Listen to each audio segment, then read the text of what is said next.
There is a specific moment, not a gradual process, not a slow fade, a moment measurable, physiological, happening inside a bird's brain in real time, when something shifts. When the animal that has been watching you for weeks or months crosses a threshold and files you under a completely different category than it did the day before, you have probably felt it from the outside without knowing what you were feeling. The day the chickadee stayed on the feeder when you walked past instead of flushing. The morning the cardinal kept singing when you opened the back door. The afternoon the robin didn't move when you crouched down to pull weeds 3 feet from where it was foraging.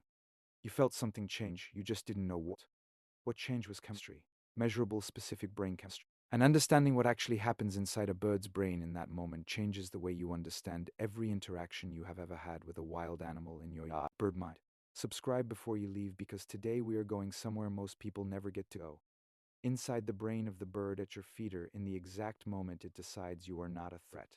What the neuroscience actually says, what the hormones are doing, and what the bird's brain has to do before it can ever let you in. Stay until the end because the last thing we cover is the one that most people find hardest to believe, and it is the most important thing we have ever talked about on this channel. Number 1. The threat detection system that runs every second of a bird's life. Before you can understand the moment a bird decides you are safe, you have to understand what it is running away from. What the baseline state of a bird's nervous system actually looks like, because for most people the answer is surprising. A wild bird is never fully relaxed. Not at the feeder, not in the nest, not asleep. Its nervous system is running a continuous threat detection cycle every second of every day, scanning the environment, evaluating every movement, every shadow, every sound, and making rapid probability assessments about whether any of it signals danger. The structure responsible for this is the amygdala, a small region deep in the brain that processes fear and threat. Birds have an amygdala equivalent called the archipallium, and in birds it is proportionally larger and more active than in most mammals. It evolved this way for good reason. A bird that relaxes its threat detection for even a few seconds in the wrong situation does not pass on its gene. Researchers at the University of California studying fear responses in birds found that the archipallium activates within milliseconds of detecting a potential threat, faster than conscious thought, faster than any deliberate response. By the time a bird consciously registers that something is there, the stress hormones are already flooding the bloodstream, RD equivalent of cortisol.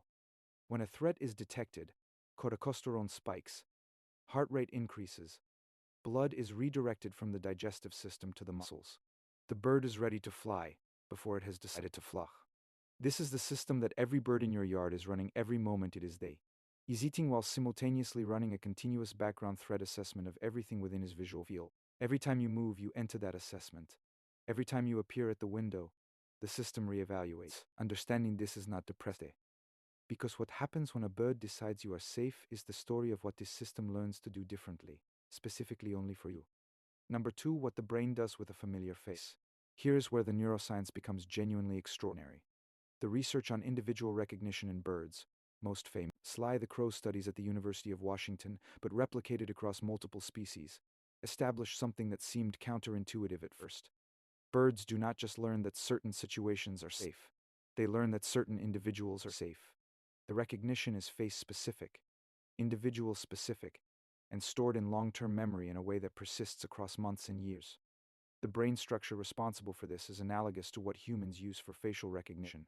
In birds, the nidapallium caudolaterale, the avian equivalent of the prefrontal cortex, plays a central role in associative learning and memory. This is where the bird stores the learned associations that override the default threat response. What happens when a familiar, safe human appears is this. The archipallium begins its threat activation because that is always the first response, but almost simultaneously, the memory system sends a suppression signal.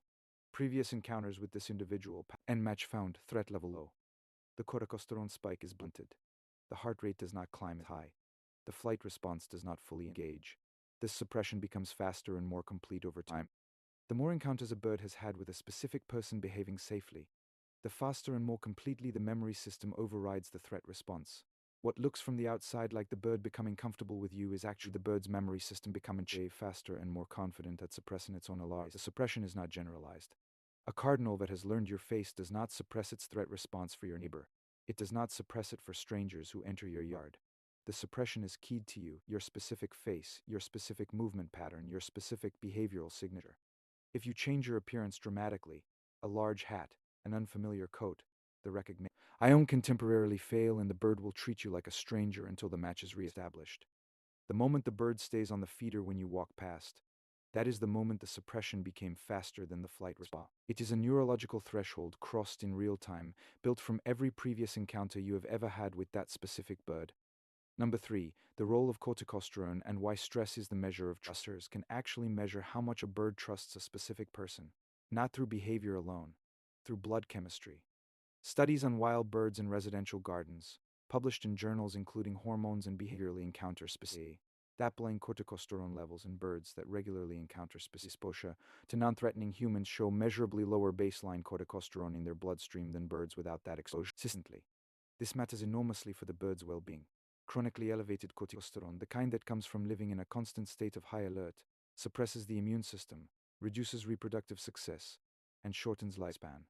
A bird that has learned to lower its threat response around a specific trusted human is not just behaving differently, it is healthier. Its immune system is less suppressed. Its body is spending less energy on the fight or flight system and more on digestion, immune function, and long-term maintenance.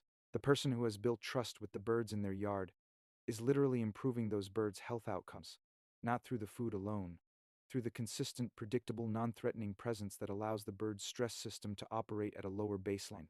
Think about what that means. The cardinal that has been coming to your yard for 3 years does not just tolerate your presence.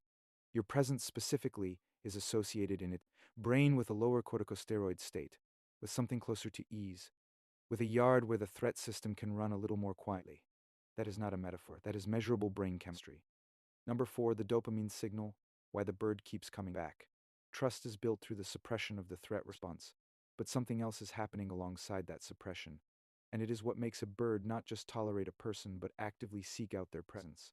Dopamine, the same neurotransmitter that drives reward-seeking behavior in humans, drives it in birds. When a bird finds food, dopamine is released.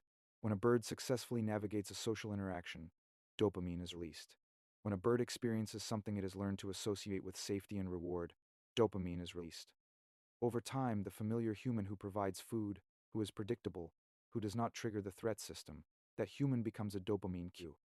The bird's brain has associated the specific person with positive outcomes, not in a vague way, in the same specific, neurologically precise way that any learned reward association works. Research on corvids, crows, and jays has shown that birds will actively seek out humans who have previously provided positive interactions, even when food is not present. The seeking behavior is driven by the dopamine system, by the brain's reward prediction mechanism, anticipating a positive outcome. This is why a bird that trusts you will choose the branch nearest to you out of all available branches. Why it returns to the feeder while you are still standing next to it. Chickadee that has learned your face will come towards you when you appear rather than away from you. Snorts. It is not affection in the human sense. It is something more precise and in some ways more remarkable. A wild animal's reward system shaped by millions of years of evolution, incorporating a specific human into its map of where good things happen. And beta 5, the moment itself. What is actually happening when the threshold is crossed? So what is the exact moment? What changes between the day the bird flushes and the day it stays? The answer is a ratio. The ratio between the threat suppression signal from memory and the threat activation signal from the archipallium. For most of a bird's relationship with a given human, the activation is faster and stronger than the suppression. The bird flushes because the alarm gets there first. At some point, and researchers believe this happens incrementally across multiple encounters rather than in one dramatic crossing, the suppression signal catches up. It becomes fast enough and strong enough that the bird's flight threshold is not reached before the memory system has already evaluated the situation and downgraded the threat. Day, the bird stay. It looks like a small. From the inside, it is the culmination of a neurological process that has been building across every encounter you have ever had. Every morning you appeared to the every time you refilled the feeder, every time you moved slowly and didn't lunge or grab or frighten. Every one of those encounters laid down a slightly stronger suppression signal until one day the signal was strong enough. The bird did not decide to trust you in that moment. It decided to trust you in every moment that came before. That day was just when the math finally added up. You have been part of a neurological process you did not know was happening. Every slow movement through the yard, every consistent, predictable, non-threatening appearance at the feeder, all of it was being recorded and processed inside the brains of the birds around you, building suppression signals, lowering corticosterone baselines, becoming a dopamine cue in a wild animal's reward map. The bird that stays when you approach is not doing something simple. It's doing something that required its brain to build a specific, individual model of you, your face, your movements, your patterns, and store it in long-term memory, and recall it faster than its own alarm system every single time you appear.